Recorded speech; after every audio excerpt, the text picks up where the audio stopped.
Hey guys, once again we are back with another episode of bloody tales. आज की मेरी कहानी आपको इतना झकझोर देगी, इतना अंदर तक हिला देगी, शायद आपने ये डर आज से पहले कभी एक्सपीरियंस नहीं किया होगा। आप मजबूर हो जाओगे इस पर्टिकुलर टॉपिक पर रिसर्च करने के लिए। तो चलिए वीडियो शुरू करते हैं। नैन्सी जापान में रहती थी, क्लिनिकल साइकोलॉजी में रिसर्च करती थी। एक दिन उसे उकिगारा फॉरेस्ट के बारे में पता चला। उकिगारा फॉरेस्ट के बारे में पता लगते ही उसने उस फॉरेस्ट में जाने का मन बना लिया। वो इस फॉरेस्ट के बारे में अपना रिसर्च पेपर लिखना चाहती थी। वो जानना चाहती थी आखिर ऐसे कौन से फैक्टर्स हैं कि इतने सारे लोगों ने इस फॉरेस्ट को सुसाइड करने के लिए चुना। और साथ ही में वो लोगों के मन में बैठी उस जंगल के बारे में जितनी भी भूतिया बातें थी वो सब निकालना चाहती थी। अब नैन्सी ने उसी रात जंगल में जाने का फैसला बना लिया। उसी रात नैन्सी ने अपना सामान बांधा और जापान के माउंट फूजी की तलहटी में बसे जंगल में चली गई। नैन्सी के साथ इसका असिस्टेंट एलेक्स भी था। ये दोनों लंबा सफ़र तय करके तकरीबन शाम के 6:30 बजे इस घने जंगल में पहुंच गए। मुझे लगता है हमें जंगल के ज़्यादा अंदर नहीं जाना चाहिए। सुबह होते ही कोई गाइड ढूंढ के जंगल के अंदर चलेंगे, ऐसा एलेक्स बोलता है।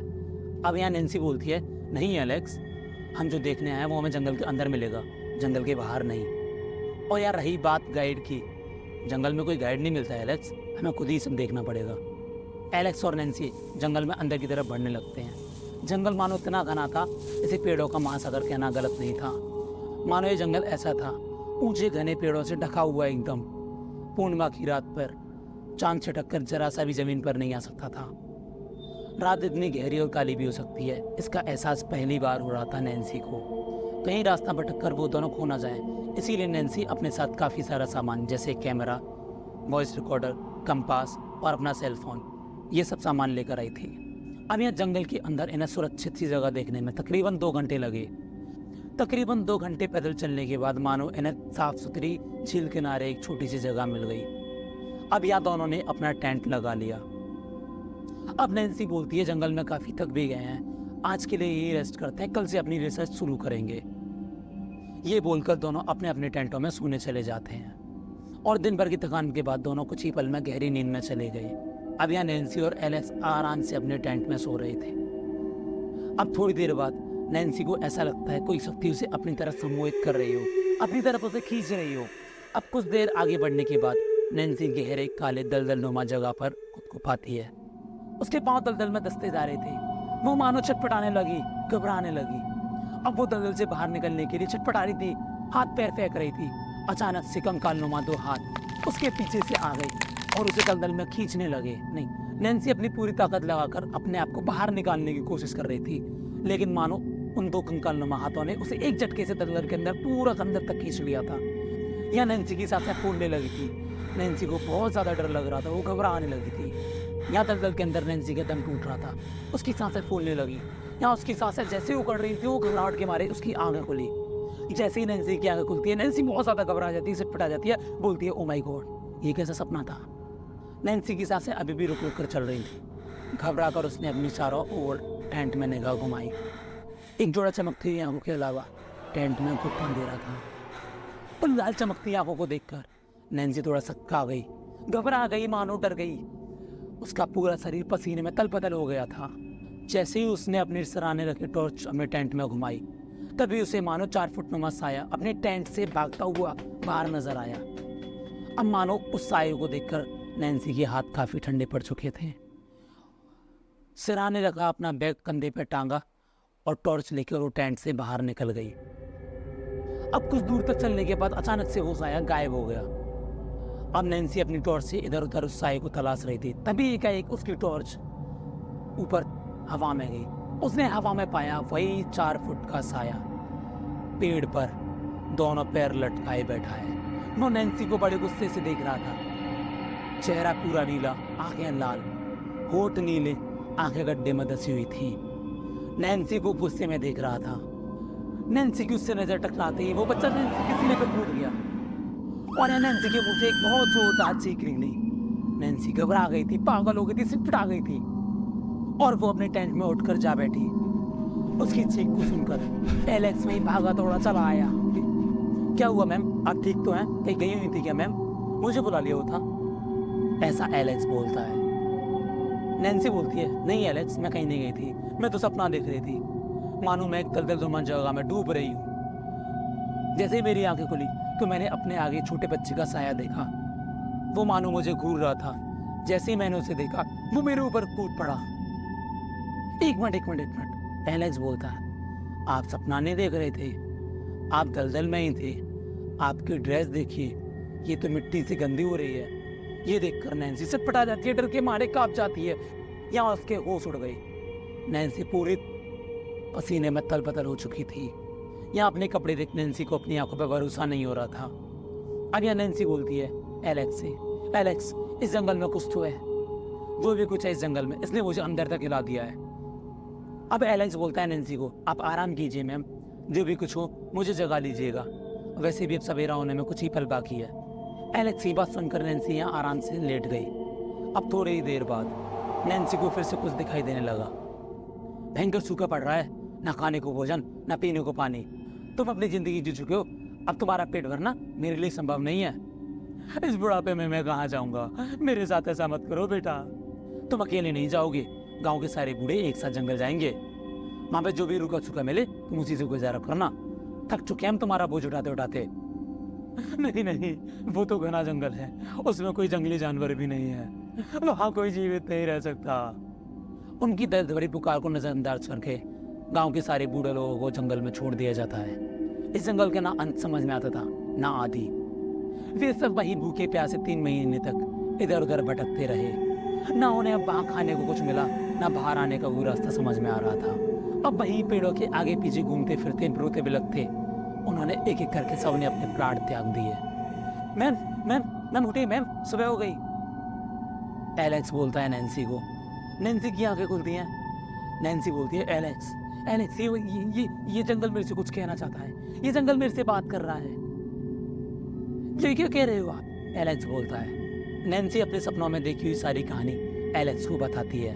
उन सबके प्राण इतने दुख भरी और बेबसी में निकले, उन सबकी हमेशा हमेशा के लिए नेगेटिव एनर्जी इस जंगल में कैद हो गई है।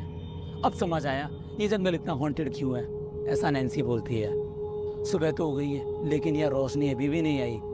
अब यहाँ सुबह हो गई थी। एलेक्स और नैन्सी इतना डरे हुए थे, दोनों अपनी डर को छुपा नहीं पा रहे थे। सुबह तो हो गई थी, लेकिन जंगल अभी भी अंधेरे से इतना भरा हुआ था। सूरज की एक किरण जंगल में नहीं आ रही थी, किसी की भी आवाज नहीं जंगल में। मतलब मानो उन्हें अपनी सांसों पर ही इतना डर लगने लगा।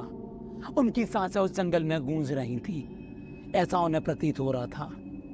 जंगल की खामोशी उन्हें अंदर तक खा रही थी, अंदर तक खा रही थी उन्हें जंगल की खामोशी। और इस खामोशी से तो वो दोनों इतना ज्यादा डर चुके थे, उनका शरीर पसीने में तलबदल हो गया। अब वो जंगल में धीमे धीमे धीमे धीमे दबे पांव जंगल की रिसर्च करने के लिए आगे बढ़ते हैं। जैसे ही वो आगे बढ़ते हैं, जंगल में पेड़ों पर एक साइन बोर्ड लगा रहता है, डोंट लीव द पाथ। साथ ही में साइन बोर्ड के साथ वहां आए हुए लोगों ने वहां टेप से रास्ता बना दिया था। जैसे टेप से रास्ता बना दिया था, उस टेप के रास्ते को नैन्सी और एलेक्स फॉलो करते हुए आगे बढ़ते चले जाते हैं। आगे बढ़ते बढ़ते बढ़ते बढ़ते नैन्सी की नजर वहां पड़ी हुई एक लाश पर जाती है।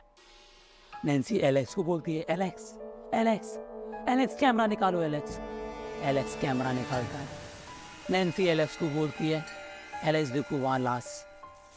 एलेक्स धीमे धीमे आगे बढ़ता है, बंधे हुए पेड़ों से उस टेप को साइड कर एलेक्स उस लाश के पास जाता है। अब जैसे ही एलेक्स वहां पहुंचता है, एलेक्स पाता है लाश पूरी तरह सड़ चुकी थी। लाश का शरीर मांस छोड़ रहा था, हड्डियां निकल रही थी, कीड़े पड़ चुके थे उसकी लाश में। अब जैसे ही एलेक्स कैमरा निकालता है, उस लाश के फोटोज खींचता है, लाश के हाथ में हलचल होने लगी। इससे पहले एलेक्स को समझ पाता, लाश एक जगह से दूसरी जगह चली गई। अब अचानक से जो लाश थी, उसने एलेक्स के पैर को पकड़ा और दूर खींच ले गई है। ये देखकर नैन्सी यहाँ इतना सटपटा जाती है, वो एलेक्स एलेक्स एलेक्स आवाज चिल्लाती रह जाती है, लेकिन यहाँ एलेक्स का कोई नामो निशान नहीं। अब यहाँ पूरे जंगल में नैन्सी बिल्कुल अकेली थी। एलेक्स के जाने के बाद नैन्सी बिल्कुल डर चुकी थी, उसका शरीर थर थर कांप चुका था एलेक्स की ये हालत देखकर, और मानो जंगल उसे खाने को दौड़ रहा था। नैन्सी ने पहली बार ऐसा कुछ नजारा देखा था। मानो उसे अपने इस निर्णय पे घृणा आने लगी। अब वहीं एलेक्स जिस तरीके से खिंचा चला गया था उस लाश के साथ, उसके पीछे नैन्सी भागी जाती है। नैन्सी भागते भागते भागते उसकी सांसें फूलने लगी। वो अपना माथा पकड़ती है और एक पल एलेक्स को आवाज लगाती है, एलेक्स एलेक्स एलेक्स। अब उसके कान में अचानक से किसी की फुसफुसाहट की आवाज, जैसे कोई कुछ कह रहा हो। अब जैसे ही नैन्सी पीछे मुड़कर देखती है, वो पाती है वही लाश नैन्सी के पीछे खड़ी हुई है अपने दोनों पांवों पर। लाश मानो पूरी सड़ चुकी थी, हड्डियां मांस छोड़ रही थी, लाश में कीड़े पड़ चुके थे। अब जो लाश थी वो नैन्सी का गला दबाने के लिए आती है। जैसे वो गला दबाती है, नैन्सी चटक कर वहां से तुरंत भाग जाती है। जंगल में अंदर की तरफ भागते भागते भागते नैन्सी एक पेड़ से टकराती है और पेड़ से टकराने के बाद वो पाती है एलेक्स एक पेड़ की ओट में बैठा है। नैन्सी बोलती है, एलेक्स तुम ठीक तो हो? एलेक्स बोलता है, यहाँ में और कोई भी देख रहा है, यहाँ में और कोई भी सुन रहा है। नैन्सी बोलती है, कैसी बातें कर रहे हो? एलेक्स बोलता है, चलो मेरे साथ। एलेक्स और नैन्सी वहां से चलते हैं। नैन्सी बोलती है एलेक्स से, तुम कहाँ लेके जा रहे हो? एलेक्स बोलता है, सच्चाई दिखाने। नैन्सी बोलती है, क्या कैसा सच दिखाने? कुछ दूर चलने के बाद नैन्सी उसी दलदलनुमा जगह पर थी जो उसने अपने सपने में देखी थी। अचानक यहाँ नैन्सी को सैकड़ों आवाजें एक साथ सुनाई देने लगती हैं। मतलब नैन्सी पागल हो चुकी थी, उसका सर फट रहा था। मतलब उसने अंदाजा नहीं लगाया था इतनी सारी आवाजें उसे एक साथ सुनाई देंगी। नैन्सी चिल्लाती, गॉड प्लीज हेल्प। रोने चीखने चिल्लाने की आवाजें थी वो। नैन्सी ये सब देखकर पागल हो जाती है, मतलब इतना सहम जाती है। उसने आज से पहले अपनी लाइफ में ऐसा कुछ नहीं देखा था। ये सब देखकर नैन्सी अपने कानों पे हाथ रख लेती है, बोलती है, बस करो, बंद करो ये सब। अचानक से ये सब बंद। अब वहीं कुछ दूरी पर पड़ी नैन्सी की नजर एलेक्स की डेड बॉडी की तरफ जाती है। एलेक्स, एलेक्स तुम तो मेरे सामने खड़े हो, एलेक्स तुम तो मेरे सामने खड़े हो। इतना कहते ही फिर नैन्सी एलेक्स को देखती है। इतना कहते ही यहाँ एलेक्स का हुलिया बिगड़ने लगता है। हाथ पैर अपनी जगह पर मुड़ते चले जाते हैं, पूरे शरीर पर कटे के निशान दिखाई देने लगते हैं। नैन्सी को देखकर एलेक्स भयानक सी आवाज में हंसने लगता है। उसके चेहरे पर एक अलग ही आवाज थी। इतना डर आज से पहले नैन्सी ने कभी अपनी लाइफ में एक्सपीरियंस नहीं किया था।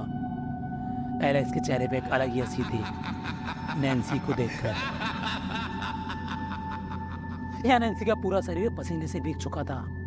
नैन्सी के पैरों तले जमीन खिसक चुकी थी और यहाँ उसकी सांसें उखड़ने लगती हैं। वो तेज तेज सांसें लेने लगती है। अब नैन्सी यहाँ से तेजी से भागते हुए जंगल में और अंदर की तरफ बढ़ती हुई चली जाती है। मैं क्या करूँ, मैं क्या करूँ? किसी को मदद के लिए बुलाती हूँ। हाँ, ये सही रहेगा, ऐसा नैन्सी बोलती है। इतना बोलते ही वो अपने बैग से फोन निकालती है, फोन घुमाती है, फोन लगाती है कान पर, लेकिन जंगल में कोई नेटवर्क नहीं था। एक और बार ट्राई करती है, लेकिन वहाँ नेटवर्क का कोई नामो निशान ही नहीं था। ये सब देखकर नैन्सी अपना फोन फेंक देती है। इतने जंगल में और दूर भागने के बाद यहाँ उसे दिशा भ्रमित होने लगी। नैन्सी को नहीं पता था कि उसे कहाँ जाना है, बाहर निकलने का रास्ता क्या है। अब वो यहाँ अपना चुंबकीय कंपास निकालती है। कंपास निकालते ही वो देखती है कंपास की सुई एक जगह कंपन कर रही है।